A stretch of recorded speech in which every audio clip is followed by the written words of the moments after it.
భాగవతము బ్రహ్మాదుల స్తుతి. నీ దెసాదమ చిత్తములిడి ఏ దెసలకు పోక గడతు తిరుకగలుగవా రాదూడ ఎడుగు క్రియ నీ పాదంబును నావకత భవసాగరమున్. పరమజ్ఞానులు తమ మనస్సును ఏ వైపునకు పోనీయకుండా నీయందే నిలుపుతారు. అందువలన వారు నీ పాదమనే తెప్ప ఆధారంతో భయంకరమైన సంసార మహాసముద్రాన్ని దాటుతారు. అది కూడా ఆవు దూడ అడుగును దాటినంత తేలికగా దాటగలుగుతారు అని ఈ పద్య భావం. మంచివారికెల్ల మంగళప్రదలయ్యు గల్లరులకు మేరు గాని ఎట్టి తనువులెన్ని అయిన దాల్చి లోకములకు సేమయల్ల ప్రొద్దు జేయుదీవు. నీవు నిత్యము ఎన్ని శరీరాలలో అయినా అవతరిస్తావు.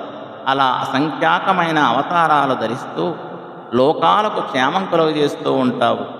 ఆయా శరీరాలతో నీవు మంచివారికి అందరికీ శుభములు చేకూరుస్తూ దుష్టులకు శిక్షలు విధిస్తూ ఉంటావు అని ఈ పద్య భావం. ఎరిగిన వారల మనుచును గొరమాలిన ఎరుకలెరిగి కొందరు నీ పేరెరుగయు తలపగనొల్లరు పరతురదోగతుల జాడ పద్మదలాక్ష.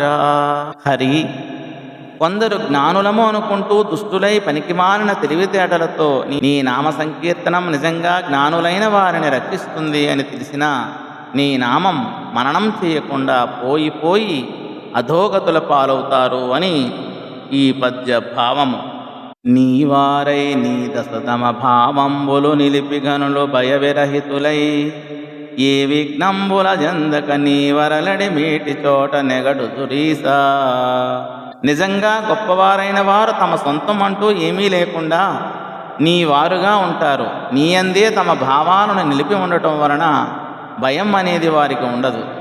నీ యందు హృదయాలు నిలిపి ఉంచడం వలన విఘ్నాలేవి వారిని చేరవు. నీవు ఎక్కడ ఉంటావో ఆ దివ్యలోకంలోనే వారు నివసిస్తారు అని ఈ పద్య భావము.